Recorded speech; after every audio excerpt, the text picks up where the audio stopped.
Bana, klabu ya soka ya Yanga siku ya jana baada ya kupata ushindi wa goli moja kwa sifuri dhidi ya Tanzania Prisons pale katika uwanja wa Jamhuri mkoani Dodoma.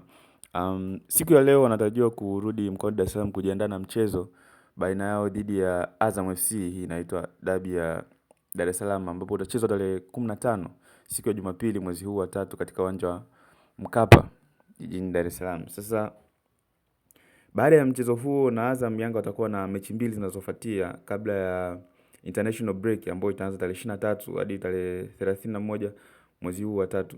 Mechi hizo ni Yanga watacheza dhidi ya Azam FC tarehe 15. Baada ya hapo watasafiri kwenda pale mkoani Tabora kucheza dhidi ya TRA United, ambapo huu mchezo utachezwa tarehe 18 katika uwanja wa Amri Abeid Karume. Na baada ya hapo Yanga watacheza dhidi ya Mtibwa Sukari Machi 21 katika uwanja wa Jamhuri Dodoma. Hizo ni mechi tatu ambazo Yanga watacheza kabla ya kwenda katika international break ambayo itaanza tarehe 23 mwezi huu wa tatu. Sasa nini maoni yako kuelekea katika mechi hizi za Young Africans katika mwezi huu wa tatu?